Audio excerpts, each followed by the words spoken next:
سلامونه. د هر شي زیات استعمال زهر جوړېدی شي. نن تاسو ته دغه زهرو باره کې ښودنه ښیمه چې هغې ته څوک پیپسیان وایي، څوک ورته شربتان وایي، څوک ورته سوفت ډرینکس او کولډ ډرینکس وایي. دا ټول کې رد و بدل شته، خو ټول د تره زامن دي، خویندې وروڼه دي او د ټولو اثرات، نقصانات او رد بدل چې دی هغه یو شان دي. د دې استعمال ولې دومره زیات شو؟ زمونږ د انسانانو دا بدقسمتي او دا ناپوهي ده چې مونږ د خپلې چټاکۍ ژبې خوند او لذت له دومره اهمیت ورکو چې موږ ته په دغه ټایم کې خپل 80 کیلو وزن نه ښکارېږي، هغه وجود راته نه ښکارېږي، صرف چټاکۍ ژبې هغه لذت پسې ورپسې شو. او بیا د دې ټولو کمپنیانو په شریکه داسې د اشتهاراتو یو لوبي ده چې هغې په دې په اشتهاراتو دومره پیسې لګوي چې په لکاو کې په کروړاو کې نه دي، بلکې د هغې پښتو هم ماوتاله نه راځي، دومره ډېرې پیسې پرې لګوي. او د ماشوم نه واخله د لوی کسه پورې او د بوډا پورې د هغوی په ذهنونو کې دا خبره اچوي چې دا شربتونه ډېر زیات اهم دي. کله چې ماشوم د مور په خېټه کې نو دوی به دغه مور ته په اشتهاراتو کې دا رنګارنګ شربتونه ښودل شروع کړي، په ټي وي کې، په اخباراتو کې، په لارو کوڅو کې، په بورډونو باندې به ورته دا قسمه قسمه اشتهارات ښیي. بیا چې دغه ماشوم پیدا شي، بیا دغه خوږې ترخې اوبه د هغه په مبارکۍ کې راشي، بیا چې دی لوی شي وایي د ده سالګره ده، بیا دغه راشي، بیا دی چې امتحانه پاس کی، بیا وایي دغه اوبه دې راوړی شي، بیا چې دی کله واده غم خادي او پارټیانې وي، په هغې ټولو کې د دغه شربتونو ته انتهایي ویلیو ورته ورکړی کېږي، دومره اهمیت ورته ورکړی کېږي چې ته که په ودونو کې، په غمونو کې خلکو ته ځان حلال کړي، خو چې دغه فضول زهرې اوبه دې ورته نه کېښودي نو هغه به وایي چې یاره په دې کې دا کمی او په تاسو پسې به خبرې کوي. او بیا دغه اشتهارات موږ ته د داسې خلکو په ذریعه باندې ښیي چې هغې ته موږ خپل هیروګان ویلي دي، یا ورته موږ خپل مشران ویلي دي، یا یې موږ ته ښودلی شوي دي چې دا ستاسو مشران او هیروګان دي. نو که موږ دغه ترخې خوږې اوبه نه خوښوم، خو د دې د وجې موږ په ژوند کې راولو او زموږ د لاشعور او زموږ د ژوند حصه شي. د ټولو نه اول څومره چې هم دا کولډ ډرینکس دي، انرژي ډرینکس دي، سافت ډرینکس دي، د تره زامنې دي، د دې کې د تیزابیت مقدار دومره زیات دی. تیزابیت مقدار موږ په پی ایچ باندې معلومو. د 1 نه واخله 7 پورې دا هندسې که د یو شیز پی ایچ یو وي، دا د ټول نه تیزاب دي، او د یو شیز که 7 یا 7 هندسې د هغې مقدار یې، هغې کې بلکل تیزابیت نشته. نو د دې اوسطن مقدار چې دی هغه د 1.5 یعنی 1.5 نه واخله د 3.5 پورې دی. مطلب دا انتهایی تیزابیت دی او دا د تیزابو یو بل شکل دی.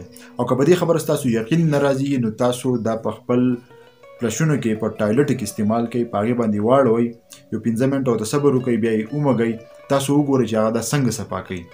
یا یې د شپې په خپل واشروم باندې، په ګنده بیسن باندې، په داسې ځای باندې واړوئ چې هغه ګندئ، او بیا یې سحر وګورئ، تاسو هغې باندې اوبه واچوئ چې هغه څنګه پړقئ. دا د دې د تیزابیتو هغه اثرات دي. نو زمونږ د خولې نه واخله د معدې پورې چې کوم هم حصه ده، دا ټوله د تیزابیت نه پاکه ده. د معدې کې دننه تیزابیت دي. کله چې د معدې تیزابیت په بره راشي نو موږ ته بیا د معدې سوانې او د معدې کینسر او داسې د خولې کینسر دا ټولې بیماریانې راتلی شي. نو چې اوس موږ پې د خولې نه واخله د معدې پورې د تیزاب له پاسه څکو نو موږ خو د هغې خانه غر کوو، هغه غونډ نظام چې دی موږ تباه کوو. دویمه خبره د سپینو زهرو یعنی د چینۍ ده. یو انسان ته په 24 غنټو کې 36 ګرامه د چینۍ ضرورت راځي.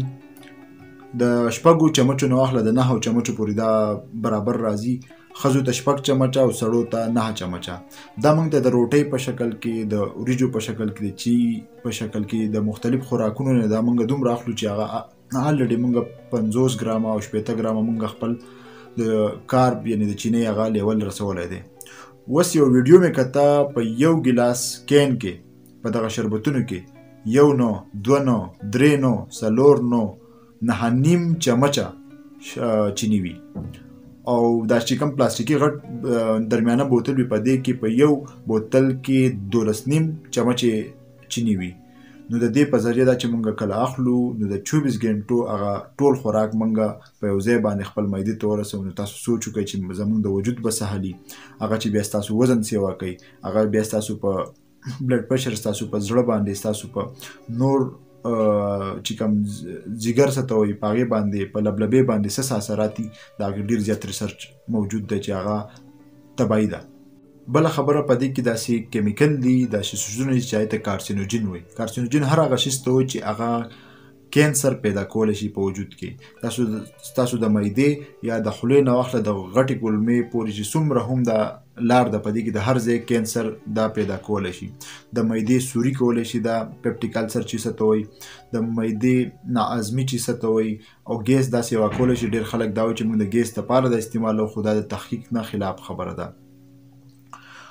موږ خپلې پیسې ورکوو، خپل او ځان پې تباه کوو، نو دا هم خودکشي ده او هم تباهي ده او هم په خپل وجود باندې ظلم دی. په روژه کې که تاسو په خپل وجود سره ظلم نه کول غواړئ، د دې عبادت کول غواړئ، د دې خیال وساتئ او د دې فضول قسم شیزونه نه وساتئ. بل دا یو هارمون پیدا کوي، هغه سیوا کوي چې هغه انسان ته دا پرسپشن ورکوي، انسان ته دا سوچ ورکوي چې ته وږی.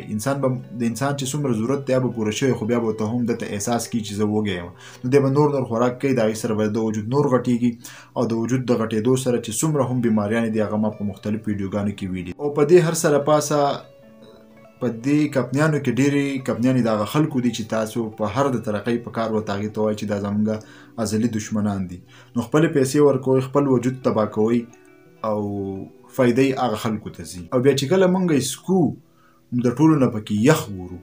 دې د خدای ظالمه د انسان د وجود یو خاص مقدار دی د ګرمایشو، د هغې نه چې ته پې دا له پاسه دا یخې اوبه ور واړئ، نو کم چې دننه د انزایم او هغه پوره نظام د هغې دپاره چې کم ټمپریچر ریکوایر دي، کم ګرمایش ریکوایر دي چې هغه پکې کار کولی شي تباه او برباد دي کړو، نو عظمت یې خپله نوره هم غرقه کړه. اوس موږ د دې نه څنګه قلار شو؟ زما تقریبا 6 کاله وشو یا 15 کاله وشو چې په دې کې به ما 2 پیرې دا شنې اوبه او داسې یو 15-16 پیرې به مې نارنجي اوبه، کوم چې مرنډا او یا دا قسم شربتونه به مې څښلي. د هغې وجې شته دی، زه به درته بیا وایم چې ولې مې استعمال کړي دي. د دې یو دا طریقه ده چې موږ وجود ته چې څومره د اوبو ضرورت دی، د فلویډ ضرورت دی، که موږ هغه پوره کړو زموږ به پخپله دې ته بیا زړه نه کېږي. په یو ګیلاس کې څومره اوبه راتلی شي، څومره چې د هغې کیپسټي وي، که ستا د معدې او د وجود څومره کیپسټي وي هغومره ته خپل د اوبو مقدار پوره کړي، ستاسو به بیا دې ته زړه نه کېږي. او دا تاسو داسې په دې طریقه باندې راکمولی شئ چې خپل د اوبو مقدار سیوا کوئ او دا کم کوئ. دویمه دا ده چې تاسو قسم وکئ نو یو دم یې هم ختمولی شئ.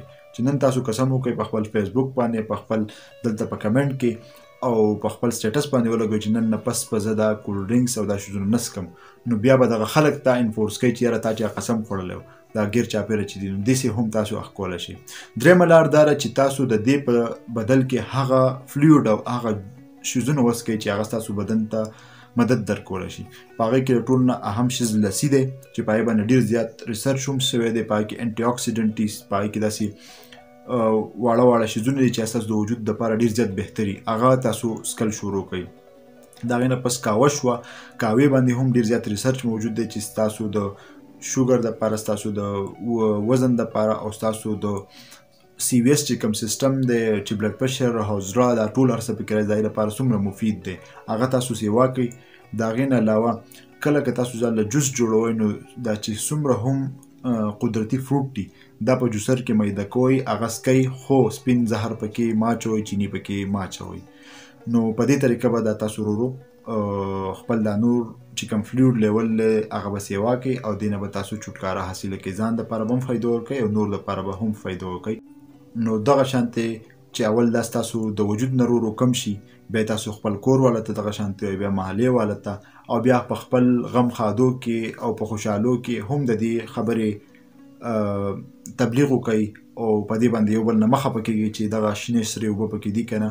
څوک چې هم تاسو ته په ښادیانو کې دا دغه راوړي دا شیزونه، نو هغه ستاسو خیرخوا نه دي، خو په حقیقت کې هغه مو دشمنان دي. په دې باندې چا نه خفه کېږئ مو، بلکې هغه خلکو تعریف کو چې دا شیز تاسو ته نه راوړي. کیدای شي چې په دې ویډیو رانه ډېر زیات خلک خفه شي، خاص کر دغه دوکاندارانو چې دغه د دې کاروبار کوي، په دې کې د هغو فایده وي. بیا دغه کمپنیانو منیجران، د هغې سیلمینان او د هغې مارکیټینګ منیجران، ځکه چې دوی به وایي چې دی خو زموږ ګاګ خرابوي، خو یقین وکړه چې دغه خلک صرف ستاسو ګاګ نه، هغه زموږ د ډاکټرانو وروڼو هم ګاګ وي، ځکه چې څومره هم دا شیزونه خلک ډېر استعمالوي، د هغې د طاقت لیول، د هغې د انرژۍ لیول ورو ورو کمیږي او په هغو کې مختلف بیماریانې راځي، او هغه زموږ د ډاکټرانو دپاره د قصابیانو لپاره ګاک وي. نو خپل ګاک هم موږ خرابو، خو په دې کې د انسانیت ګټه ده. نو د انسانیت د ګټې د وجې په دې خبره مه خفه کېږئ، د نورو سره هم شریکه کړئ د ثواب په نیت. روژه مو په خیر او ښاد او باد اوسئ. سلامونه.